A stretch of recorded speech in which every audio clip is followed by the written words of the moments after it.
Dès le 1er novembre de cette année, Campus France est ouvert pour les inscriptions de l'année prochaine. Donc déjà, ça permet de voir ce qui correspond le mieux à chaque étudiant. Alors ensuite, il y a toute une procédure pour s'inscrire, pour faire des études en France, dans les universités ou des grandes écoles. Il y a aujourd'hui 40 000 étudiants marocains qui étudient en France. C'est la première nationalité étrangère.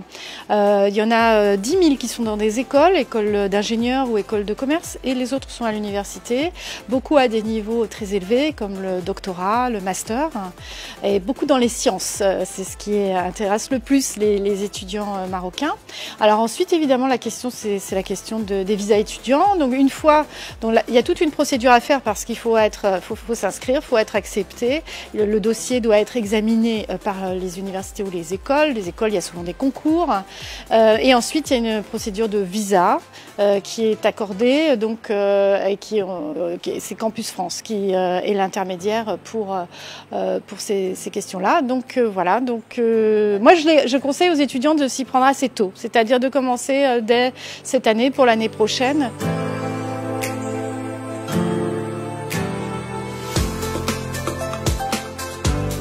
Tous les dossiers ne sont pas acceptés, mais c'est sur des critères académiques en fait, qui vérifient si la personne a bien le niveau nécessaire pour aller dans tel ou tel cursus qu'elle a identifié comme étant celui qui l'intéresse.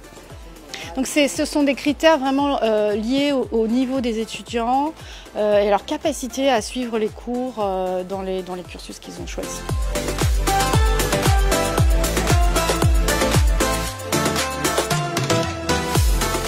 Un étudiant coûte à peu près au budget de l'État, donc aux contribuables français, 3 fois plus que les frais de scolarité qui sont demandés.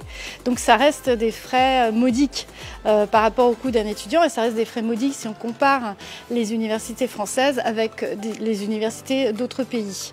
Alors effectivement, oui, c'est un coût. Il y a des bourses pour les personnes qui viennent de familles modestes. On a des bourses à l'ambassade, des bourses d'excellence sur des très bons dossiers et dont les parents ne peuvent pas suivre au niveau des frais de scolarité. Et les universités elles-mêmes en France ont aussi des systèmes d'exonération qui permettent à certains étudiants de ne pas avoir à payer les frais de scolarité. Il y a 600 bourses à peu près au niveau de l'ambassade, et après il y a tout ce qui se fait au niveau des universités elles-mêmes.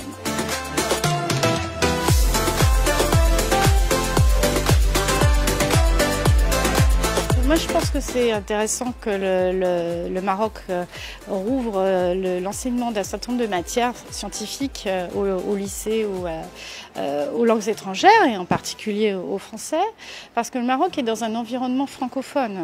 En fait, les pays voisins sont tous francophones. Le Maroc est aussi très tourné vers l'Afrique, qui en grande partie est francophone. Et pour ce qui est de l'ambassade, nous avons des programmes avec le ministère de l'Éducation marocain. Les instituts français sont en mesure d'apporter des formations pour permettre aux professeurs marocains d'enseigner les sciences en français.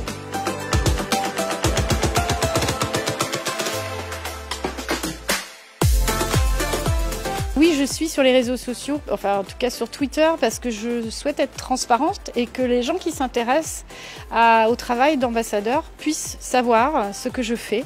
Et comme ça permet aussi peut-être de faire tomber certaines images ou certains clichés sur le métier d'ambassadeur.